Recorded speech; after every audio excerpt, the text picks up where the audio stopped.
games of the year.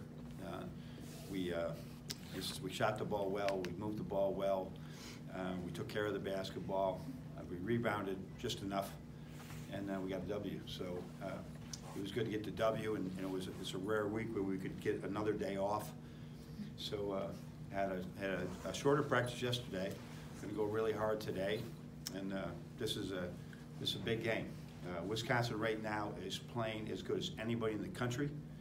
They could beat anybody in the country. You can quote me on that. They can beat anybody home or away in the country right now. They are just, it looks like the Wisconsin teams with, the names are different. It's the exact same teams that were winning championships over and over again. And they should be good. They got a great program, and they have everybody back, and they should be good. And they really are good, and we're going to have to play really well. Have to play better than we probably have to play like we did in those Villanova, North Carolina games to get this win. And that's our plan. Really play well, but we know Wisconsin is difficult match for us, and they got an incredible team to go around Hap, and it's just an interesting dynamic to try and coach against. A guy that's leading him in assists as a center. Just show me another team where that's happening. I think Wilt Chamberlain led the league in assists one year because he wanted to, but that's the only time you're ever going to see a center lead you in assists. And so he's an incredible player, and it's just a whole different makeup for us to get ready for this game. And the way they play defense, they're becoming right now one of the best defensive teams in the country. So they're first or second or third in our league, and got to be the same way in the country. So it's a tough matchup for us. Let's see what we can do. It'll be a great crowd. Got a huge group coming in from my hometown again. We got a pretty good record with them. Hope we can keep it up. Jacob? John, you talked about after the last game how Wisconsin put Hap on, maybe flustering with length. If they do that again, how can you win that battle? Well, last time he got a couple open threes and he missed them, and he stopped shooting. And he's got to have, I think, Ethan's a great player, and he's got to have a mix of that. Ethan's been around 5 years there, and he's got to have a mix of his offensive. But that's the matchup you'll probably see again. Reavers in the ball screen is more of a shot blocking threat as well. And if you notice, we run almost all our ball screens with the 5-man. Andrew? Coach, I know you're aware of this, but Matt Shepard tells you all the time you haven't lost consecutive games in a long time. I know. I imagine that's trying to kill me. I imagine it's not a coincidence or just a scheduling quirk. Like, is there something about this program's, I guess, ability to respond? You talk about focus being better after a loss, things like that. I don't know. I don't think there's any rhyme or reason. There's probably some really good luck involved in it, and who we're playing and where we're playing.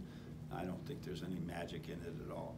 Hopefully we got the type of young man on the coach's staff that we don't overreact either way. We try to just get better and learn from losses. You have mentioned that it's easier, though, yes, for players for lessons to sink in. Oh yeah, no, without question. No, without question. And we always learn stuff as a staff too, because how did we practice those 2 days? Should we have practiced something different, or schematically do we have to change? And so that's really important. I don't remember the last time we lost 2 in a row,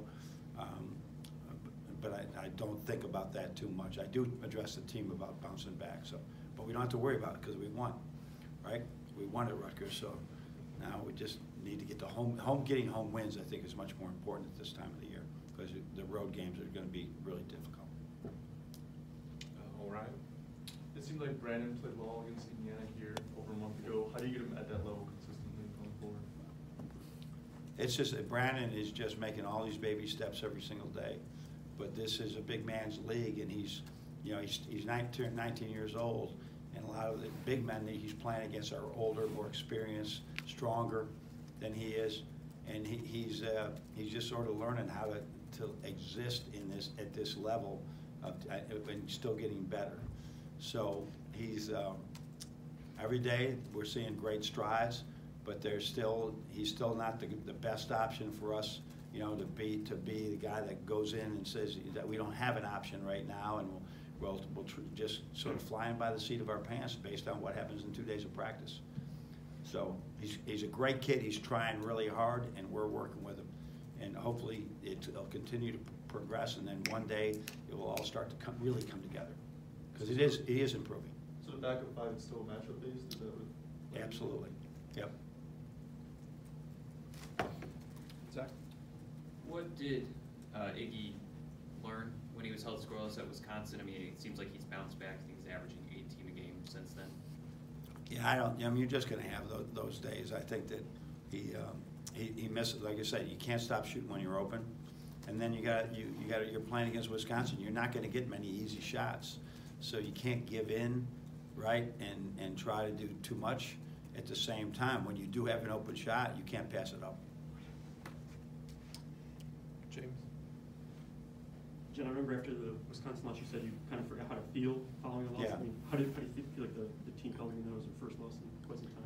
It was really a very different experience that, I've experienced a couple hundred times before, many hundred times, maybe 300 or 400 times before, but I just forgot how it felt, and it hurts badly. And so I think that I know that you lose to a team, much different playing a team at home after you had beaten them on the road. That's gut wrenching, getting ready for that, thinking your team's going to say, we're just going to walk up over them. Now I think that we have both. They're trying to get they're competing for the championship right now. They could win the Big Ten championship. They got as good a chance as anybody. They're competing for the championship. We are. This game is going to be important to determine who's eventually going to be championships between those teams that are in that top tier. They sweep us. That's pretty good for them. And then defense was kind of a difference, their defense in that first meeting. I guess if you look back at the film, I guess what kind of maybe stood out? No, it's a typical. They didn't do anything special other than play typical Wisconsin defense. There's not a huge difference like it used to be, because we've all smartened up and played defense like they play. But they just are really good at it. Good at playing a particular style that takes away threes, makes you make tough twos. And we fell into that trap a little bit, and we didn't get fast break points, which they don't give up much. I mean, look at their stats and our stats overall, and we're like doing the same thing. They might foul a little bit more than us, but we don't go to the foul line a lot. Everything's almost virtually the same. The lines are. So it's called winning basketball. You don't turn it over. You make your foul shots. You don't foul people. You don't give up threes. It's winning basketball. How they see it and how we see it.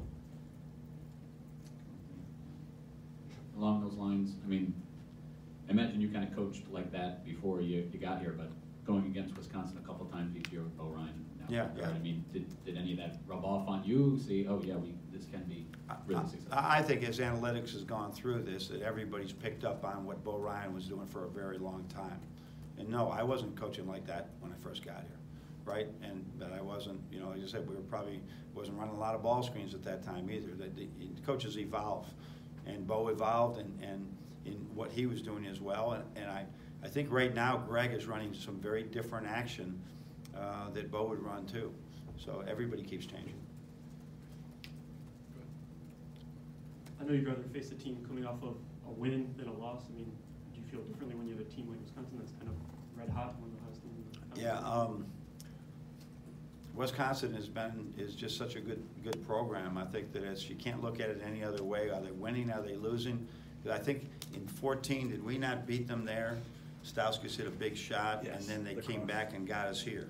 Correct. I think, because Kaminsky was incredible. Yes. And so they're just good. They're just good. And so I don't look at it any other way that we're going to have to really play well. This team can win the Big Ten. Wisconsin can win the Big Ten championship. They got veterans. These guys have been through the wars. When you look at some of the teams, the Marylands, Michigan, Purdue, Michigan State, we all lost pretty good players.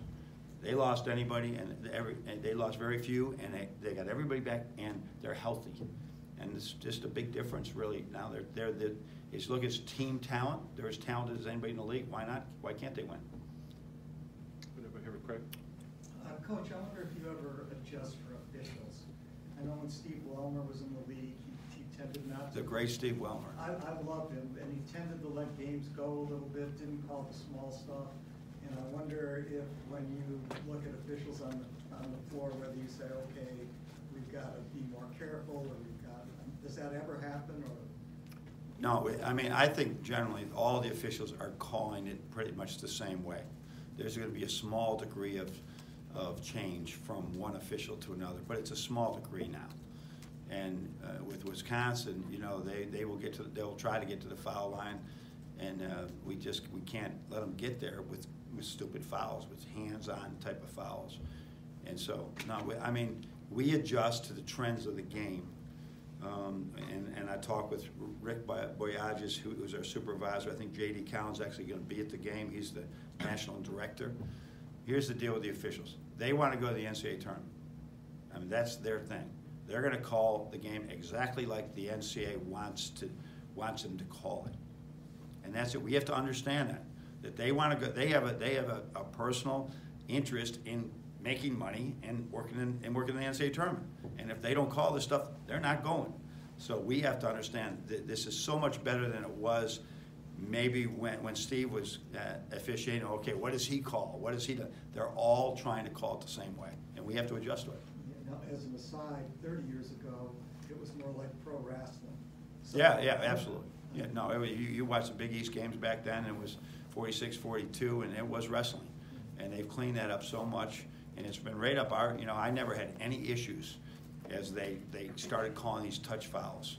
Because not calling a touch foul, usually, remember the game, well, I'll forget it, I won't even mention that. So it is, we've always tried to play that way, and people say, oh, we're playing soft or whatever. No, we're not going to give people free throws. And so now that everybody gets those free throws, it's helped us, I think. Steve? Yeah, I'm just curious. You said it a little bit earlier. Who did you say was coming to the game tomorrow? J.D. Collins is the director of officials for the whole national director of officials. Yeah, but you said you had a whole group of people from your hometown. Oh, from my hometown. Oh, yeah, every year. Yeah, 20. So might be 20 years now. From upstate New York. Upstate New York. Yeah, Danny Sheehan Steakhouse. If you're ever in Lockport, New York, go there. They get incredible. But a bunch of people from my high school and whatever. There's a lot of people coming in to watch this, to see this game. Cool. And I have my JV team, my varsity basketball team from like 1977. 10 of those guys are coming in. Wow. So it's good. Oh, for this particular game? Yeah, just to come in to see a game. That's awesome. Actually, a couple of them might even like me, so it's good. Maybe one or two. Does anybody have anything else for Coach? Zach? Just real quick, you discussed the winning basketball. Is there a mentality that you try to instill with your players when you play a team? I know you kind of try to model the same approach, but a team that doesn't make mistakes, that draws charges, that is always getting back. Is there a mentality that you have to kind of coach that's different than when you play most teams? I think that's when I get the most upset after games is when the other team played smarter than us. That's really gets me, right? And because that reflects on the coaching staff that we didn't teach it well enough. Wisconsin has, in many of their many wins, has played smarter than us. And they're really good. And we have to play just as smart or smarter than them in this game to win, because they just don't make mistakes and they play winning basketball. So we're talking all the time about what winning basketball looks like. And then like in the Iowa game, I had like what winning basketball looks like. I had 20 clips after it, but I had 20 what losing basketball looks like, right? And so it was just the contrast of and there's simple things. Are you going to stand in here and take a charge? Or are you going to turn sideways and do this and get out of the way? You know, this is winning, this is losing. And it's simple. And you watch the Wisconsin guys, they're standing here, right? And they're not reaching and grabbing, or they're taking really good shots. Their feet are set. And I've got a strong admiration for that program. But I like ours too. With that, then, because you guys do have challenges every year with multiple teams who are very difficult to play, do you maybe then gauge how your team's IQ-wise or mental aptitude against Wisconsin maybe more than other teams when you play them? I mean, historically? I know you can't. You have to value possessions offensively and defensively. It's going to be a lower possession game. They're not going to turn it over, so you're not going to get those 5 or 6 possessions that you normally would get. So yeah, you have to go into these games knowing you don't have to play perfect, but you have to understand you got to value possession. You can't say, man, I haven't had a shot in a while. I'm cranking this no matter what. right? And you can also put them to the foul line early. You know, that you got to know they got 3-point shooters. You got to really know your scouting report. They just don't make many mistakes, so you can't make as many mistakes. And that's sort of how you have to look at it. Final call, anything? All right, Coach. All right, thanks, everyone.